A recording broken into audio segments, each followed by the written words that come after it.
Erev Tov, Parashat Ki Tetzé, quelques sujets de la paracha extraordinaire. Leilu Nishmat, Sarit Batraya, Leilu Nishmat, Eli Eliyahu Chaim et Esther, et Refoua Shlema de Ruth Mesodi Batrivka, et de Eliyahu Ben Yamna, de Paul David Ben Camille, Eliyahu Ben Ruth Mesodi. כי תצא למלחמה על אויביך ונתנו אדוני אלוהיך בידיך ושבית השביו. Nous avons parlé en début de semaine que la plus grande des victoires commence du fait qu'on a pris conscience qu'on est dans une guerre. Le 7 octobre, tout le monde alertait sur la guerre, sauf les chefs qui étaient sûrs qu'il n'y a pas de guerre. Et quand on est avec l'Yetzer Hara, il faut savoir qu'il veut nous détruire. Il veut une seule chose, nous faire disparaître de la terre, faire disparaître de la vie. Il n'y a pas de repos avec lui. Il y a toujours la guerre. Akadosh Baruch Hu te dit, qui t'etsé la milchama, déclare la guerre. Dis pas quand tu feras la guerre avec lui, il faut toujours déclarer la guerre.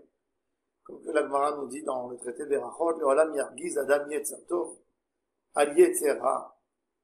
Toujours être conscient, toujours se protéger, toujours avoir peur. Le Yetzer Hara n'attend pas dans un endroit spécial. Le Yetzer Hara se trouve partout. Il se trouve à la synagogue, il se trouve dans l'esprit de l'homme, il se trouve à Kippour, il se trouve partout, partout. Il n'y a pas un endroit dans le monde qui est propre de la présence du Yetzer Hara. Et c'est pour ça que il faut toujours être conscient qu'on est dans une guerre. Comme il a dit le Ravot Alevavot, il y avait un homme pieux, il rencontrait des guerriers, ils chantaient un marche. Après guerre, un marche on dit, hein? Un chant de soldats. Après la victoire, comment ça s'appelle? Un hymne. Et il leur a dit, pourquoi vous chantez? Ils ont dit, on a gagné la guerre. Il a dit, laquelle? La petite ou la grande? Ils ont dit, normalement, c'était une grande bataille. De quoi tu parles? Il y a une autre grande? Il dit, oui. C'est la guerre avec le Yetzer Hara. C'est là qu'elle n'est pas gagnée. C'est pas parce qu'on chante qu'elle est gagnée.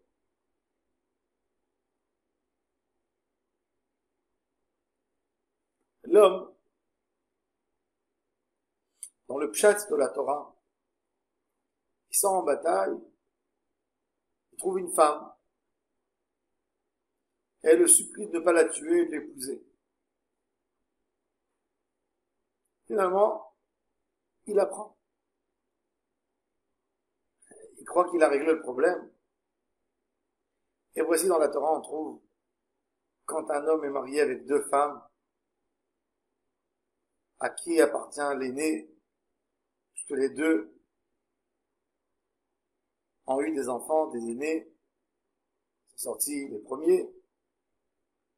Donc comment on considère l'aîné dans ce cas? Aven Abechor, le premier qui est né, qui est sorti, même si c'est de la femme qui n'est pas tellement aimée. C'est à lui tout. Donc la Torah elle nous raconte, ne crois pas que tu as gagné. Je fais des choses des fois, un homme doit savoir.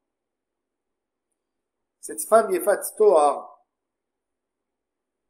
la Torah ne l'a pas autorisée à 100%. Il y a un homme, il va dans le champ de bataille. La Torah ne voulait pas que son cœur s'attache à une femme qui n'est pas juive, en dehors d'Israël, qui décide de faire sa vie là-bas, avec elle. Donc la Torah lui autorise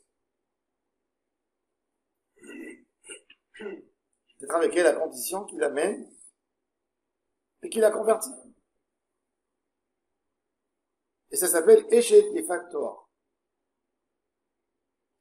Rashi nous dit Lodibra Torah Ela Keneged Yetzer Hara. La Torah, elle a autorisé ça que parce qu'il y a un grand Yetzer Hara en moment de la guerre, pour ne pas que l'homme fasse des fautes beaucoup plus graves. On lui a dit, tu sais quoi? On te l'autorise.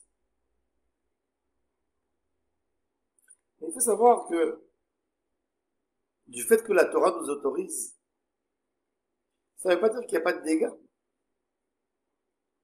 Quand quelqu'un fait une mitzvah par défaut,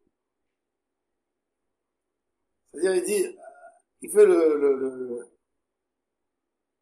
fort ou le bébé, je ne sais pas comment le définir, si vous n'allez pas m'autoriser, je ferai. Et nous, pour le calmer, on lui dit, allez, ça va, descends, calme-toi. Oh, il est heureux. J'ai réussi à m'en sortir avec très peu. Je me suis pas engagé. On m'a autorisé quelque chose que pour les autres c'est interdit. Magnifique. Monsieur, tu le payeras tellement cher. Tu peux pas t'imaginer. Tu vas avoir une femme que la Torah elle te promet qu'à la fin tu vas la haïr. Tu étais amoureux. Tu es parti chez le Rav, tu as dit Rabbi, je ne me vois pas vivre sans cette femme à côté de moi. Permettez-moi de l'épouser. Une Goya. Et le Rav l'a autorisé. Il a dit bon, au lieu qu'il fasse un suicide, au lieu qu'il va humilier toute sa famille, on va lui autoriser à la convertir. La Torah te dit de tout ça, il n'y a rien de beau qui sort. À la fin, tu vas la haïr.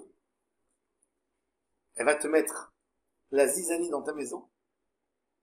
Des disputes incroyables entre ses enfants et les enfants de la deuxième femme. Entre la famille. Et après, pire que ça encore, qui est les Ishben, Sorer ou Moré. Il va y avoir de cette relation un enfant. Ben, Sorer ou Moré. La Torah a dit, c'est promis d'avoir tout ça. Qu'est-ce qu'on apprend de là? Comme il dit Rashi, je lis les paroles de Rashi. Lo dibra Torah ela keneged yetzer hara. שאם הקדוש ברוך הוא מתירה, יסיינה באיסור. אבל אם נשאה, si tu as utilisé ce éther, סופו להיות שונאה, שנאמר אחריו, כי תהיינה לאיש, שתי נשים, אחת אהובה ואחת שנואה, יהי פעם שנואה. וסופו להוליד ממנה בן סורר ומורה. לכך נסמכו פרשיות הללו. C'est un enseignement incroyable de Rashi, de nos sages. C'est pas les paroles de Rashi, c'est déjà mentionné dans la Gemara. C'est-à-dire, quand quelqu'un, des fois, il s'appuie sur une autorisation d'un Rav, un Rav qui habite une petite communauté, 30 personnes, et elle est à Perpète-les-Olivettes, ils n'ont pas de lait, chamour, pas chamour. Ils n'ont rien comme chocolat, ils n'ont rien pour les enfants. Et ils ont un rabbin, il leur dit, voilà, sans lait, c'est compliqué, je vous autorise le lait non chamour, il y a des choses. Je vous autorise ceci, je vous autorise ça. Et ceux-là, quand ils vont en vacances, dans les endroits où il y a de tout, peuvent se proviser de tout ce qui est kasher méadrin. Non, notre Rav nous a autorisé, c'est bon. Nous n'avons pas besoin. Ceux-là, ils auront de gros dégâts dans leur vie. la Torah, elle restera pas chez eux. Parce que tu ne peux pas prendre une autorisation par défaut, vu ta situation problématique, et l'amener dans ta vie de tous les jours. Des fois, on t'autorise pour t'enlever le Yetzer Hara de la rébellion. D'enlever tout parce que tu dis, trop compliqué la Torah. Alors on te dit, c'est moutard. Ne lâche pas. On va te trouver une manière de t'autoriser. Mais la personne qui veut suivre et qui va aller jusqu'au bout avec ce qu'on lui a autorisé, finira très mal. La Torah, elle ne veut pas te perdre. Mais elle veut pas que tu profites.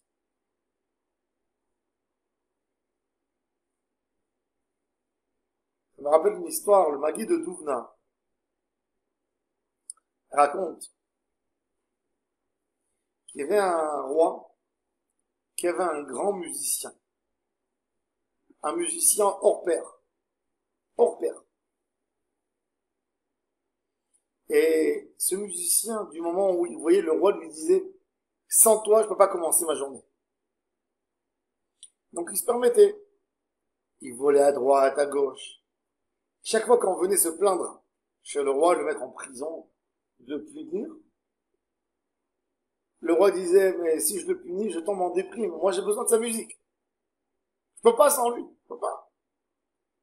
Et chaque fois, on l'accusait d'autres choses, et d'autres, et d'autres. Et chaque fois, le roi qui lui signait, allez, c'est bon, c'est bon. Il croyait que c'est terminé, que ça y est, il peut faire tout ce qu'il veut.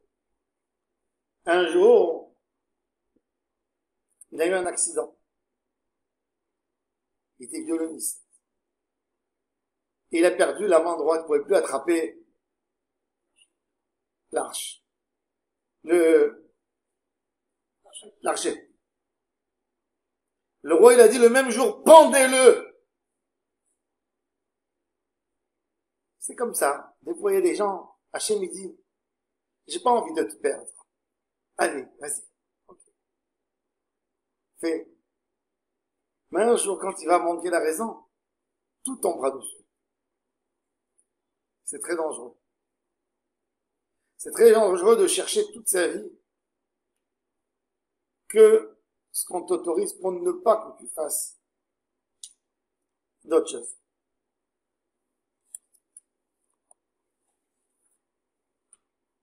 Dans l'idée de la Isha Yefat Toar, il y a beaucoup de psychologie humaine. L'homme, à part ses tentations, il a une tentation très profonde d'aimer l'interdit. L'homme adore l'interdit. Ce que tout le monde dit non, il ressemble exactement, sans se rendre compte, à un enfant qui essaie de toucher quelque chose. Son père lui dit non, et il fait un gros sourire, et il tend sa main. Ça, c'est le plus grand des yéters. La preuve, c'est qu'il commence à avoir toute autre tentation. Un enfant n'est pas tenté de rien, ni de nourriture, ni de rien, normalement. Il connaît pas les goûts. Comment il peut être tenté? Mais qu'est-ce qu'il est tenté? Il est tenté à faire, la première tentation qu'il a, c'est de casser les limites. Ce qu'on lui a dit, ne fais pas, il a envie de faire. Et ça, c'est ancré dans l'homme très très fort. Plus fort que tout. La Torah, elle a compris que si tu dis à l'homme, tu peux faire, tu pourras t'arranger, il n'aura pas ce côté fou du Yetzer Hara qui va lui dire, fais, rebelle-toi.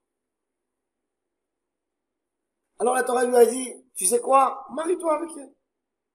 Mais bon, tu dois te marier avec elle officiellement après. Tu dois l'amener officiellement, tu dois l'amener au bureau du rabbinat, tu vas l'épouser, tu vas l'amener chez toi à la maison.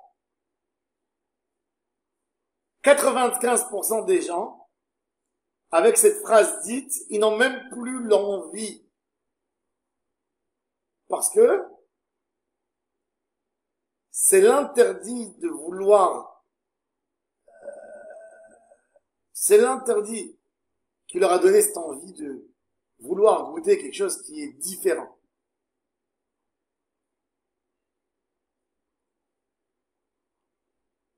En nous-mêmes, la question qui se pose, pourquoi Hachem donc a donné des interdits? Parce qu'un homme, en réalité, est obligé d'avoir des interdits. Quand Mashiach va venir, il n'y aura pas d'interdit. Dans le Tehillim 147, on dit Adonai matir asurim. Le Midrash de Tehillim 147, il dit, ne dit pas matir asurim, dit matir isurim. Le mot asur, en hébreu, ça veut dire menotter. Bet asoar, asirim, asur, melech asur bareatim, c'est attaché. Moutar, c'est détaché. Asur, moutar, attaché, détaché. Il n'y a pas un interdit dans la Torah. Non. Il y a une question de temps pour chaque chose. Un arbre fruitier, 3 premières années, t'as pas le droit de manger. Après, t'as le droit de manger. Tous les choses qui sont pas cachères, un jour, ça sera cachère. C'est Hachem qui les a créés. Il les a créés pour te donner un certain équilibre. On connaît pas toutes les raisons. Par exemple, le poisson. Interdit. Le poisson non cachère, non pur. Ramban, il dit, c'est un poisson qui n'a pas d'écailles, il n'a pas de nageoire, normalement. Parce que tout celui qui a des écailles a des nageoires. Pas tout celui qui a des nageoires a des écailles. Mais normalement, les poissons qu'on mange avec les écailles sont des poissons qui nagent en haut. Ils reçoivent de la lumière. Ils sont pas dans l'obscurité. Vous savez qu'un poisson à 15 mètres de profondeur, nous on s'imagine pas, mais c'est énorme. Quand il monte pas vers le haut, prend pas de soleil. Quand il est à 40 mètres de profondeur, 50 mètres, c'est l'obscurité en bas. Pas de soleil, pas de fraîcheur, il y a un venin qui se développe dans son corps. Pareil, les fruits de mer. C'est pas des poissons. Ils sont où? Sur les cailloux. En bas, dans le sol. Qu'est-ce qu'ils reçoivent? Toute la saleté qu'il y a dans le lac. Ça dépend de l'eau douce, etc. Les poissons morts, tout tombe en bas et ils mangent. Qu'est-ce qu'ils mangent? Tous les microbes, toute la saleté. Ces poissons d'en bas et les choses sont interdits parce qu'il peut y avoir, d'ailleurs jusqu'à aujourd'hui on trouve des poissons en Israël sur la côte. Il y a un poisson, il appelle en arabe, les arabes l'appellent, il y a 19 sortes dans cette variété, 19 variétés dans cette espèce. Il s'appelle en arabe Abu Nafra. On m'a dit qu'au Japon, ils font de ça un délice parce que c'est des spécialistes à séparer le venin, à enlever le venin du poisson. Mais en Israël, chaque année, il y a 7, 8 touristes russes qui meurent. Parce qu'ils connaissent pas le poisson, ils le voient. Le poisson, il est merveilleux. Le poisson, il est merveilleux. Ils le voient. Ils le prennent, ils le mangent. 15 minutes après qu'on a mangé, il paralyse le corps entier. Comme un venin d'un serpent. 1 heure après, la personne est morte. Akadosh Baruch Hu, il a l'Eshmolad nous a sauvés. Il n'a pas dévoilé les secrets de la Torah, mais en tous les cas, toutes ces idées de Assur, Hachem a interdit pour un certain moment, à attacher. Hachem, c'est lui qui a créé tout. Si Hachem a créé, donc tout est complet. Il n'y a pas quelque chose de pourri, de dégoûtant. Une grenouille, c'est pas écœurant, c'est Dieu qui l'a créé. Une fourmi, une araignée, c'est magnifique. C'est pas dégoûtant, rien ne dégoûte. De quoi tu te dégoûtes? De quoi tu te dégoûtes? D'un cafard? De quoi tu te dégoûtes?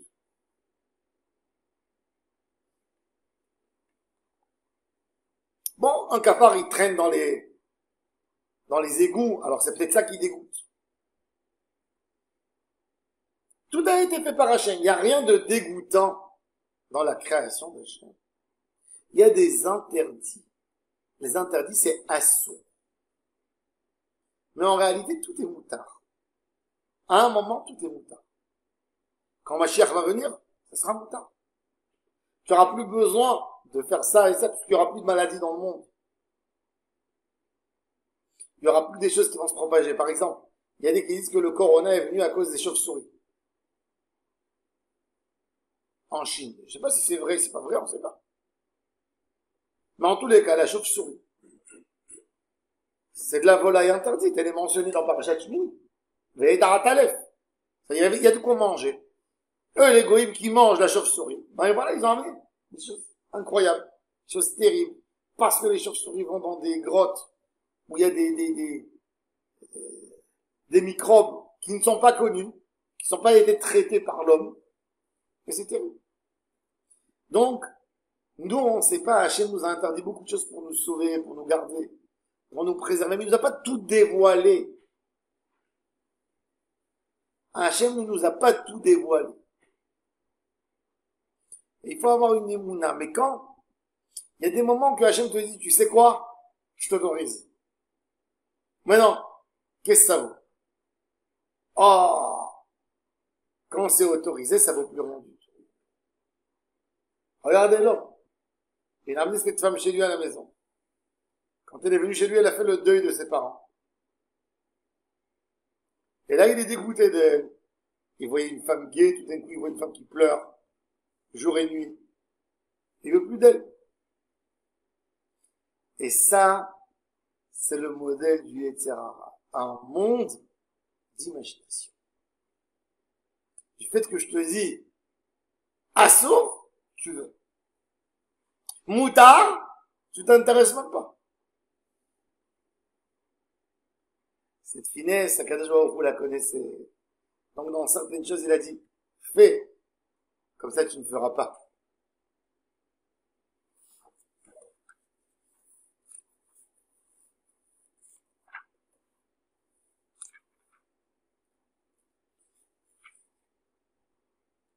Mitzvah Hashavat Aveda. Nous allons parler de Hashavat Aveda. Dans Maseret Bava Metzia, on a un traité qui s'appelle Elu Metziot Shelo ve Elu Chayav Le'achris. Il y a des objets que tu trouves, c'est à toi. Et il y a des objets que tu es obligé de déclarer, d'annoncer à tout le monde que tu as trouvé quelque chose pour le rendre à son propriétaire. Hashavat Aveda, c'est une mitzvah minatora, mais il y a aussi, elle est tellement importante qu'il y a même un lave. Un lave, c'est-à-dire il y a un interdit de ne pas rester indifférent devant un objet que tu as trouvé. Tu marches dans la rue, par exemple. Tu es pressé d'aller au bureau et tu vois une poussette d'un bébé qui appartient certainement à ta voisine. Mais tu vois, il est à côté de la route, tu sais, il va être là, ils vont le voler. Toi, tu t'es dit, je suis trop loin de la maison, je peux pas maintenant m'embêter à le prendre dans mes mains, je fais comme si je l'ai pas vu. Non. Lo, tuchal, leit alem. C'est un issour de Horaïta. La Gemara dit, il y a que un Kohen et l'objet se trouve au cimetière. Au Zaken, Veina Lefik Vodo. Un homme important, et c'est pas son honneur, c'est pas son respect d'aller s'occuper de tirer une poussette dans la rue, ils vont tirer des filles. Qu'est-ce qui tourne avec une poussette vide? Alors, ce monsieur, bon, d'accord, on peut peut-être trouver allégé, c'est pas tout. La mitzvah Hashavat Aveda. Mitzvah qui devient de plus en plus rare. Avant, on la faisait. Mitzvah Hashavat Aveda. Un homme trouvait un objet, il mettait à la synagogue un papier. Voilà, j'ai trouvé telle et telle chose. Mais il faut savoir que Hashavat Aveda, c'est ne pas voir l'argent de ton ami disparaître et toi, tu restes indifférent. Tu passes le soir dans la rue. Il est 9h30 du soir, la rue est vide. Tu vois une voiture qui clignote. Il n'y a pas de chauffeur. La voiture est éteinte, mais il y a quelqu'un qui a oublié son clignotant. Elle va rester allumée toute la nuit. Demain matin, il faudrait charger la batterie. Elle ne pourra pas sortir. La batterie va se vider. Tu passes dans la rue.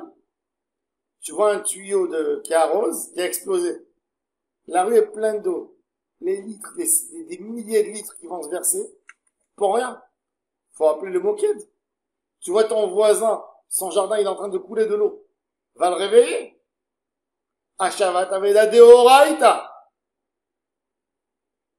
Tu vois un clou à côté de son pneu, enlève-le.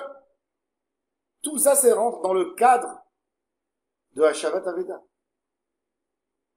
Mais il y a une plus grande Hashavat Aveda. Le Zohar HaKadosh parle de cette Hashavat. De rendre à Hachem ses enfants perdus. Un enfant que HaKadosh Baruch Hu a perdu, qui s'est perdu avec son Yetzer Hara, et qui est parti très très loin. Qui est parti très très loin. Et HaKadosh Baruch Hu attend qui c'est qui va me ramener cet enfant à la synagogue, enfant. Il dit, c'est un homme est tellement heureux quand on lui retrouve quelque chose à lui. D'ailleurs, je vais vous raconter une histoire. En année 99, un jour, je voyageais dans le bus et j'ai perdu mon portefeuille avec des cartes bleues, de l'argent en espèces. Et j'ai appelé la banque pour annuler les cartes. Mais il y avait beaucoup d'argent, j'avais mal au cœur, il y avait de l'argent en espèces, il y avait des chèques. Et après 2 jours, je reçois un téléphone d'une femme. Il n'y avait pas à l'époque des téléphones portables, elle a cherché la maison. Elle a dit que son fils était soldat. Il allait au nord. Et il a trouvé mon portefeuille. Quand il est arrivé à la base militaire, la première chose qu'il a demandé, c'est de rentrer au bureau du Mefaket et d'appeler de là-bas à la maison et de donner à sa mère mon numéro d'identité et de chercher qui je suis et donner l'adresse pour me trouver, pour me dire que je m'inquiète pas, que mon portefeuille est dans de bonnes mains et dès qu'il retourne, il va me... J'ai remercié de tout cœur. J'ai dit merci Hachem. 2 jours après, la mère, elle me rappelle. Elle dit, l'enfant, il a une mission au Liban, donc il ne sait pas quand il va retourner. Donc il va me l'envoyer par poste Dohar Hashoum, en colis. Je dis, la mère, c'est trop gentil. Je veux vous payer. Alors la mère me dit, moi c'est mon fils. Elle dit, mon fils, il a dit même pas en rêve. Par Dieu.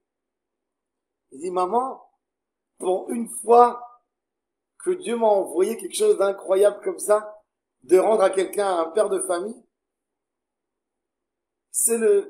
j'ai fait une mitzvah, quoi, tu veux me l'acheter? Pas du tout. Tu veux payer? Achète des livres, des choses, offre à la synagogue pour la réussite des soldats. Am Israël. Hashavat Aveda. Hachem attend ses enfants perdus. Comment? Essayez d'imaginer la joie, Bezrat Hachem des parents, que leur fils disparu. Ils tapent à la porte.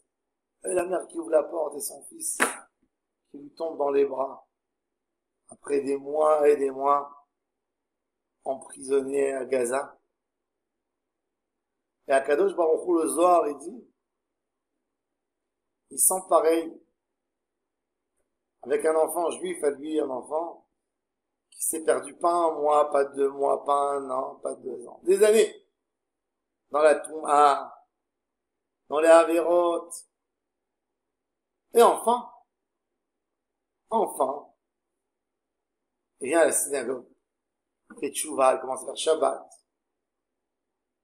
Qu'est-ce que Akadosh Baruch Hu va donner, va récompenser à cet homme qu'il a? C'est une autre sorte de mitzvah tashavat avec.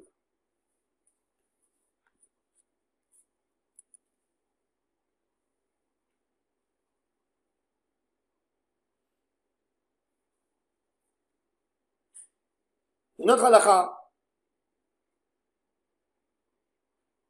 De là, on voit la chokhma de la Torah. Si tu vois ton ami en train de charger un camion, sa voiture, son âne à l'époque, et l'âne s'écroule. Alors, déjà, c'est pas une question d'aider à ton ami. C'est de ne pas faire souffrir l'animal.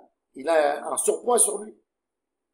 D'après la halakha, si on voit un homme qui charge son animal, par exemple, on sait qu'un âne peut porter, par exemple, une fois son poids. D'accord? S'il pèse 70 kilos, 80 kilos, il peut porter son poids. On voit 2 personnes sur un âne, plus ils ont chargé. Après, la halakha, je suis obligé de venir, de les arrêter, de les empêcher à avancer. De les faire descendre. Où vous allez? Tsar Ba'alei Chaim. Alors, il y a une mitzvah de décharger l'animal. Il y a une autre mitzvah, quand tu marches dans la rue. Tu vois, monsieur, le pauvre, il essaye de prendre son carton, et il essaye de l'enfoncer dans la voiture, mais parce qu'il est seul, il n'a pas les mains pour le faire entrer bien. Eh ben, tu dois tout arrêter et aller l'aider. Ça, c'est l'itron. Et la Gemara nous parle. La Torah, elle dit quoi? Qui? Lotir et chamor achicha. Oshoro noflim bader v'italam tamehem. Hakem takim imo. Faut l'aider. Mais il y a dans la Torah un autre passage qui dit, qui tire et chamor. Son acha rovet tachat masao. Tu verras l'un de ton ennemi. V'chadal tameh azov lo. Ne fais pas comme si tu vois pas. Azov ta azov, il faut aider. La Gemara, elle dit, maintenant, elle donne un cas particulier. Un homme, il marche dans la rue. Il voit un animal penché courbé sur son poing. Il est tombé. Et il voit quelqu'un qui est en train de charger son âne. Qui c'est qui doit aider le premier? L'âne qui est tombé, qui est par terre, parce qu'il souffre. Tsar Ba'alei Chaim. Mais si celui qui est en train de charger du poids, c'est son ennemi, et celui qui a l'âne qui est tombé par terre, c'est son ami, il doit aider son ennemi, la Gemara elle dit, pour charger. Pourquoi? Pour casser le Yetzer Hara.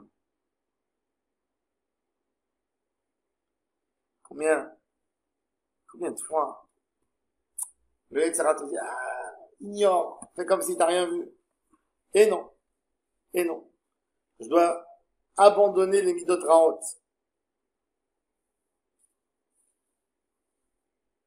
Il y a une autre halakha. Malheureusement, aujourd'hui,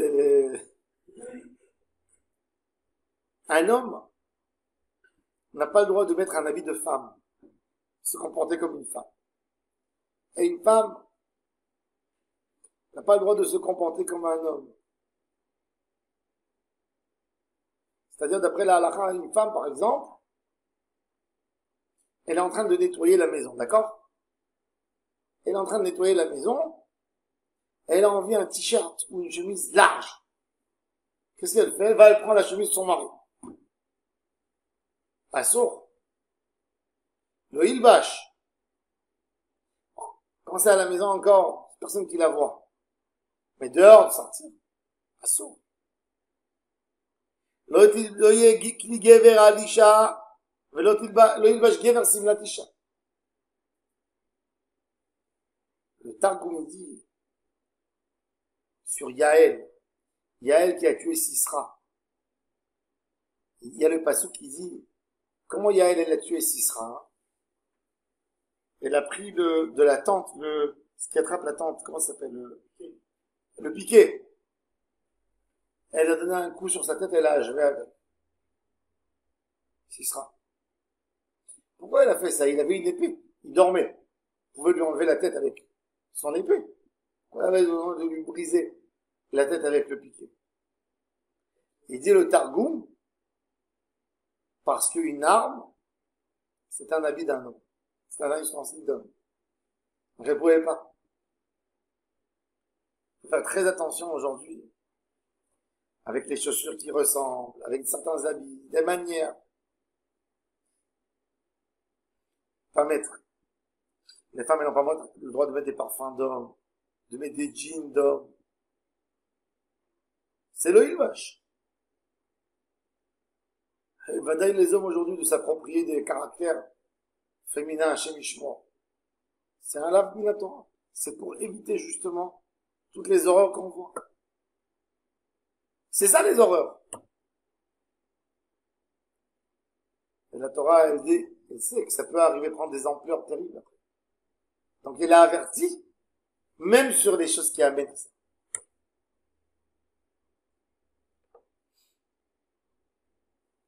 Comme il dit, la Passouk, qui to'avat Adonai Elohecha kol osele. Tout celui qui fait ça, c'est sa Torah d'Hachem. Rabbi Abraham ibn Ezra, il n'explique pas ici, il explique dans Parashat Kedoshim. Il dit que l'interdit sur ces choses, n'importe quel être humain peut comprendre, même s'il n'est pas juif. Même s'il n'a pas de Torah, il peut comprendre. Un homme doit se marier avec une femme. Une femme doit se marier avec un homme. Rien d'autre.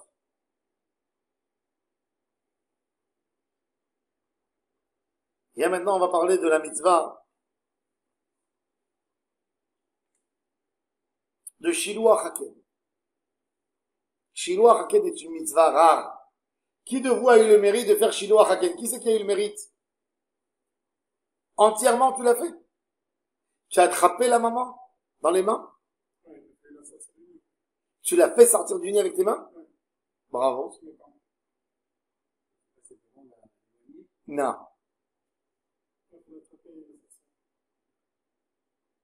Cette mitzvah, hein, d'aller, d'abord il faut que ce soit un oiseau pur, et pas impur. Tu ne peux pas prendre une perruche, par exemple. Je te plains, si tu fais avec la perruche, oui, elle va te piquer, te mordre. Mais tu ne peux pas faire shigorkin avec un poisson, un corbeau, avec un oiseau, un corbeau, etc., ou une perruche, une colombe, ou un oiseau qui est pur, qu'on peut manger. Tu as le droit de prendre les poussins, les oisillons, ou les œufs. Tu les lèves, tu envoies la maman, tu les lèves, après tu les reposes en place, si elle veut, elle reprend. Tu vas filer à quelqu'un d'autre, il doit prendre. Ça doit être dans un endroit qui est pas à personne. Et c'est pour ça que si c'est rentré dans un balcon de quelqu'un, il faut rendre le balcon FKR. C'est quoi ce secret de cette mitzvah? On fait mal à la mère. La maman, elle vient, elle retrouve, il n'y a plus d'oisillons, il n'y a plus de, vous l'entendez pleurer. Il dit le Zohar Kadosh, cette mitzvah, elle a été faite pour réveiller Akadosh Baruch Hu, pour qu'ils comprennent ce qu'on ressent en Galout. Les douleurs de l'éloignement entre une maman et ses enfants. Que pour ça, cette mitzvah, elle a été faite. Le Zohar dans Ra'ed Hemna, il explique ça.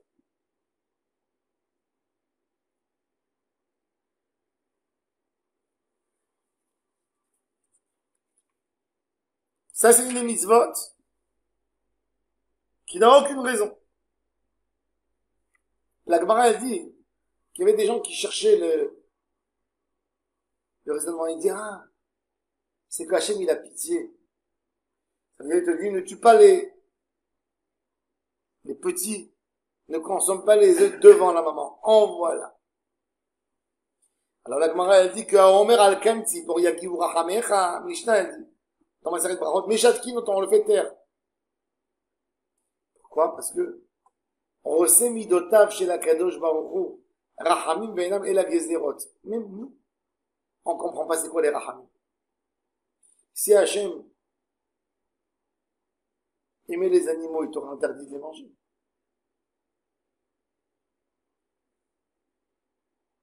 Il y a une vraie question dans les postings. Est-ce qu'on fait chez Riano sur des chaussures en cuir ou sur une veste en cuir, des gants en cuir, un streimel, un chapeau en feutrine? Le Rama, il dit que sur de la fourrure, on fait pas, il y avait une phrase que les Ashkénazes avaient l'habitude de dire, t'es valé ou t'es chadesh. Alors le Rama, il dit, on ne dit pas sur ça parce que ça tue d'autres animaux. Il y a des postines qui ont pris ça, hein, qui l'ont collé même sur du cuir. Il dit, comment tu peux dire chez Rian quand tu as tué un animal? Comment tu peux dire chez Rian?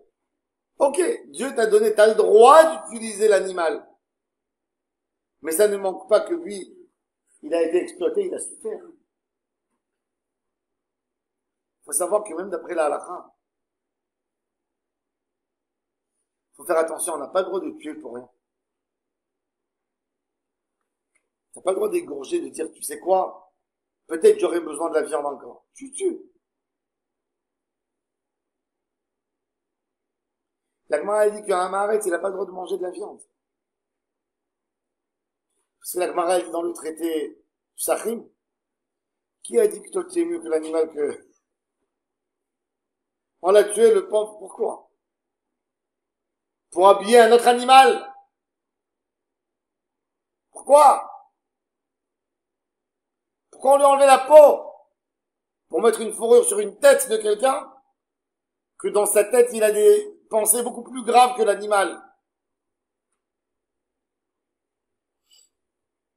Moi c'est mon opinion, il ne faut pas faire chez Riano.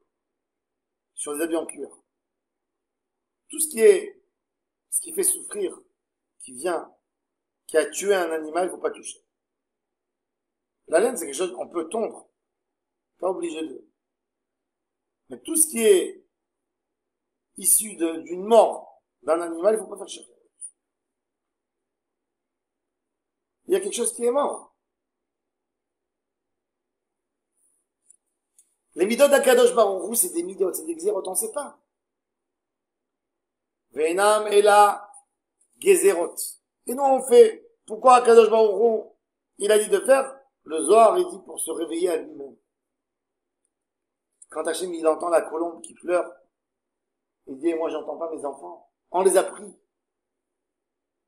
Les goïms ont renvoyé la Shrina, ils ont pris les enfants. Et Akadosh Baruch Hu, il se réveille, il dit, comment?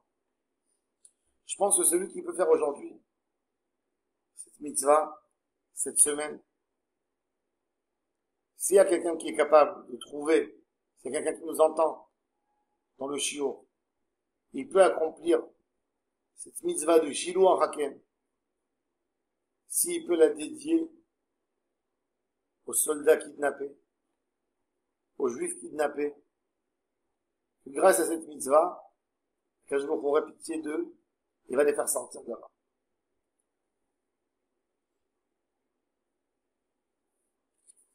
Parce que le Zohar, il dit que c'est le secret. Le Zohar, il dit que c'est pour ça que Hachem, il a donné cette mitzvah. On a, dans notre paracha, beaucoup de gens à qui on n'a pas le droit de se marier. Il y a deux nations que la Torah, elle dit qu'il n'y a pas le droit de te marier avec eux jamais.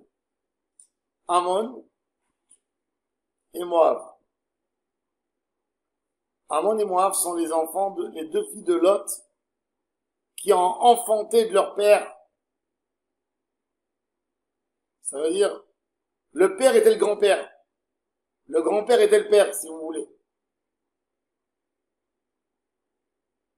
Et ceux-là, ces enfants, ces nations, quand l'homme Israël est sorti d'Égypte, c'était leurs cousins. C'est des nations de cousins.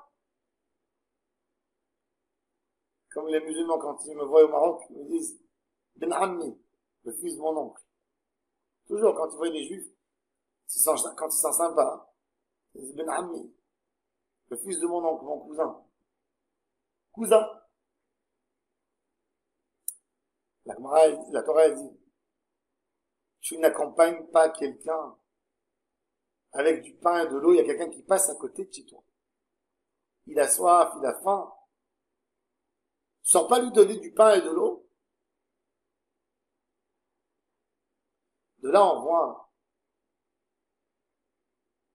qu'un Kadosh Baruch Hu reproche à Moab et à Ammon, même si c'est des ennemis, tu dois donner du pain et de l'eau. Le juif, il ne peut pas, tu peux sortir en guerre, tuer. Mais du moment où tu vois des hommes, des femmes, des enfants, tu es obligé de leur donner du pain et de l'eau. Peu importe qui sont.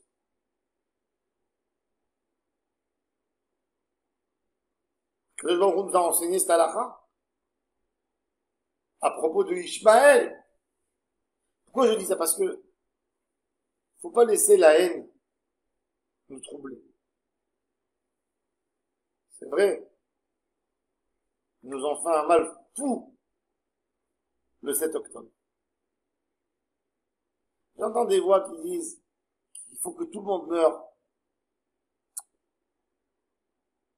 C'est pas le Emet Hashem. La Torah, même la vengeance, elle a des limites. Un enfant, il demande à boire, il faut lui donner à boire. Un enfant, il demande à manger, peu importe. Quand je vois eu pitié de Ishmaël, il a envoyé l'ange Gabriel, et pourtant, cette Agar, ce qu'elle a fait comme mal, comme malheur à Sarah, sa maîtresse. Et Hachem dit, c'est deux choses séparées. Ce que tu as pitié, ça ne veut pas dire que tu vas pas le punir après, quelle pénalité que tu veux. Mais toi, tu dois être un homme, et parce que Ammon et Moab n'ont pas fait leur rôle d'homme, eh ben, tu te marieras pas avec eux. Jusqu'à la fin des temps, on peut pas se marier avec eux. Quelqu'un qui a pas la pitié, qui est pas miséricordieux, ne peut pas rentrer dans le Ham Israël. Ham Israël, Rachmanim, Bene Rachmanim. Si on n'a pas en nous la miséricorde, la pitié, on a un problème. Parce que, du fait qu'un homme a fait du mal, ça ne permet pas de lui enlever sa raison de vivre. S'il est dans le champ de bataille, c'est encore quelque chose. Tu sors dans le champ, il lève une épée, tu lèves, tu tues. Il a un pistolet, tu as un autre pistolet, tu es plus malin que lui, plus rapide, tu tues. Mais quand il est par terre, et il demande une goutte d'eau, tu dois lui donner. On doit donner. Ça n'a rien à voir avec la haine. Tu peux être plein de haine par rapport à ceux qui t'ont fait. Oui! Attendre et les prendre et les punir de ça, oui. Juger et punir et tuer ceux qui... Oui. Quand on fait la guerre, c'est une autre chose. Le Rambam me dit quand on fait la guerre avec eux. Ils sont dans la ville et ils veulent pas se rendre. Là, tu bloques l'eau. Ils ont qu'à ouvrir la porte. Mais tu ne peux pas, quand t'as un ennemi qui est tombé par terre, qui n'a plus d'armes, qui n'a plus de quoi se protéger, avance en jugement il demande de l'eau, tu peux pas lui dire qu'il meurt de soif. Non. Pas sûr. C'est pour ça qu'Akadosh Baruch Hu dit, j'attends pas de mon Av de devenir Am Israël. Mais je m'y attends d'eux qui donnent du pain et de l'eau.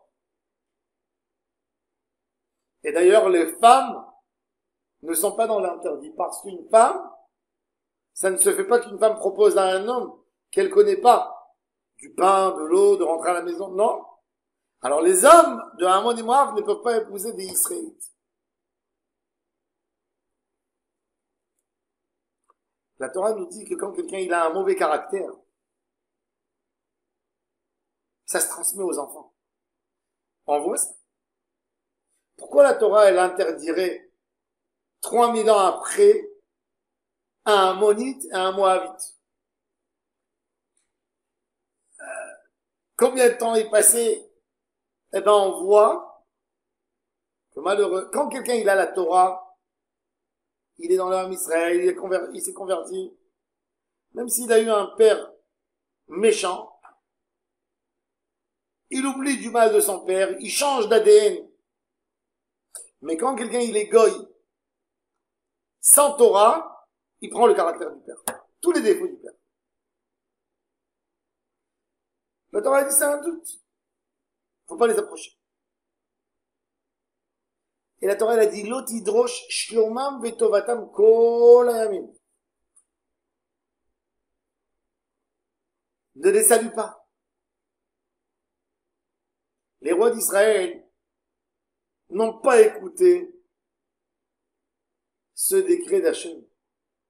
Ils ont voulu faire quelques fois la paix avec lui. Une fois, ils ont envoyé des envoyés chez Amon pour faire la paix. Il leur a enlevé la moitié de la barbe, il leur a coupé un membre du corps. Et il les a renvoyés chez David. Et David s'est vengé.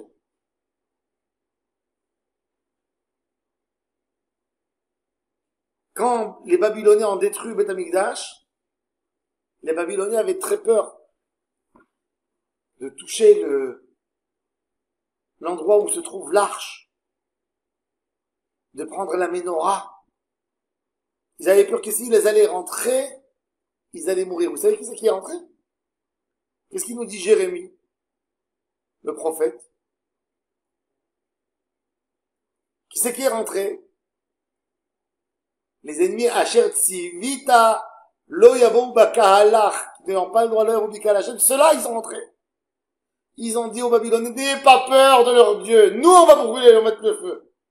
Amon et Moab ont provoqué le feu dans le premier temps. C'est pas les Babyloniens, Nabuchodonosor et son équipe. C'est eux. Lot hidrosh lomam vetovatam kolem. Et pourtant, la Torah, elle te dit, fais attention, ne fais jamais la guerre pour rien avec les enfants de Esav. C'est ton frère, quand même.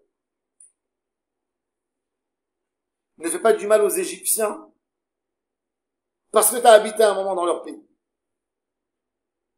Faut être reconnaissant. J'entends des gens qui disent que la France brûle parce qu'il y a des antisémites, c'est vrai. Mais quand les Juifs ont quitté l'Algérie et la Tunisie, et le Maroc, et la Pologne, etc., ils ont trouvé refuge en France. Faut savoir remercier. La Torah te dit, tu te rappelles des pyramides, hein? C'était compliqué. Eh ben, quand même, t'as trouvé abri, t'as habité dans un pays, tu ne jettes jamais une pierre dans le puits dans lequel tu as bu de l'eau. Jamais. Même si ça te plaît pas. Même si ça te plaît pas, tu ne fais pas ça. Et ça, c'est très important. Akarat Atov, mon cher Rabbeinu, quand Hachem lui a dit, va frapper le Nil. Mon cher a dit, non, c'est pas à moi. Il a donné le bâton à Aaron, il a dit, toi. Il a dit, le Nil m'a sauvé. Ça veut dire, même quand Hachem lui a dit, va, il a compris que Hachem ne lui dit pas à lui, il dit, cherche quelqu'un.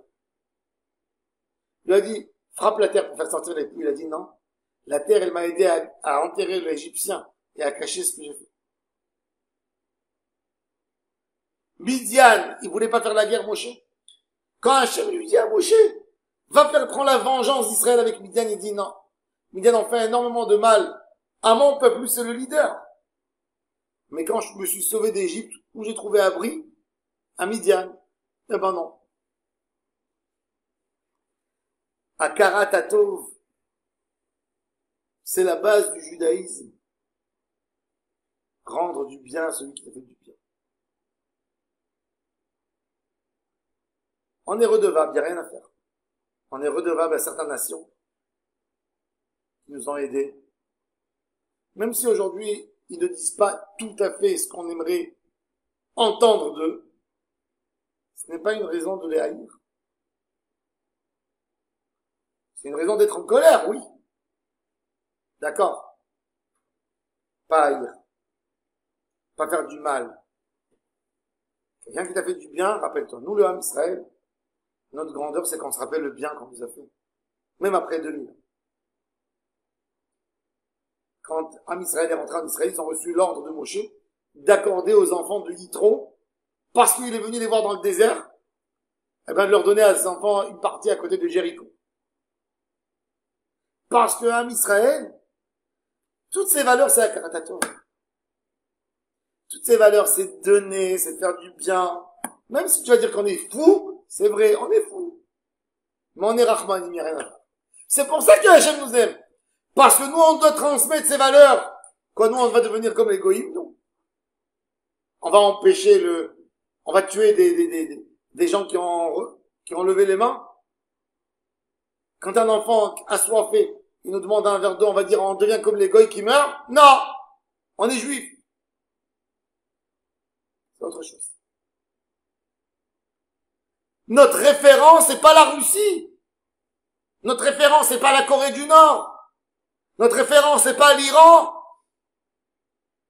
Notre référence, c'est la Torah. La Torah, elle te dit, aie pitié. Tout homme a une image divine. Tout homme. Juif, non juif. Fais attention. C'est l'image d'Hachem. Il te demande à boire, donne. Après, méfie-toi de lui. Chasse-le, mets-le loin. C'est autre chose. C'est autre chose. Ça n'a rien à voir. Deux choses différentes. Ça, c'est les valeurs de la Torah. Les valeurs du Emet. Emet. Merci Hachem que tu nous as ouvert les yeux. Qu'on voit bien qu'on est correct, qu'on garde nos valeurs. Voilà, Hachem Yébé, nous d'avoir des vraies bonnes valeurs. Amen, amen.